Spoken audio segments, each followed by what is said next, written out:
What if an empty seat could hide one of the biggest secrets of the MCU? In Doctor Strange and the Multiverse of Madness, we all speculated on an apparently insignificant detail, and which could actually be the key to a spectacular return. Nice. This empty seat during the Illuminati meeting of Earth 838 made a lot of inkglow, but no one had yet made the link with the possibility that occupies us today. I think I finally know who the empty seat of the Illuminati belongs.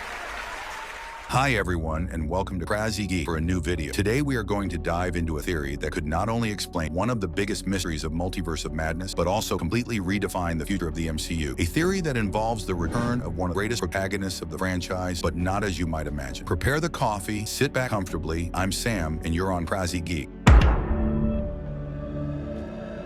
Let's go back for a moment to this iconic scene of Multiverse of Madness. The Illuminati are gathered. Professor X, Captain Carter, Black Bolt, Reed Richards. Hello, Stephen. As a reminder, the Illuminati Council is a secret group of influential superheroes in Marvel Comics, created to make crucial and sometimes controversial decisions to Earth and the universe. They bring together key figures like Iron Man, Doctor Strange, Black Panther, Reed Richards, Namor, Black Bolt, and sometimes Charles Xavier. We should tell him the truth. Each representing a major faction of the Marvel Universe. But in the 838 Council, a seat remains empty. At first glance, we could think of a simple stage, but at Marvel, nothing is ever left chance. Some explain that it is the empty seat of Strange 838, but no, because each seat is reserved for one Illuminati with their abilities. There is always an Avenger, a Supreme Sorcerer, a Mutant, an Inhuman. In short, you got it. So it can't be the seat of Strange, because the new Supreme Sorcerer of 838 is mortal. In the comic, the Illuminati have always counted among their ranks some of the brightest spirits of their universe. And who better than Victor Van Doom, the ruler of Latveria, to complete this pantheon of genius? But not any version of Doom. Imagine for a moment Robert Downey Jr. in this role. But how could the most emblematic face of the MCU reinvent one of Marvel's greatest antagonists? The answer may be in what we already know about the universe 838. After embodying Tony Stark for more than a decade, Robert Downey Jr. marked the MCU with his indelible imprint. His interpretation of Iron Man defined what it means to be a hero in this universe. Now imagine this same charismatic presence, this same genius, but turned towards darker ambition. The Doom of Earth 838 would not be a simple caricatured villain. As a member of the Illuminati, he would represent a version of himself who sincerely believes he would work for the greater good. His knowledge of technology, combined with his mastery of magic,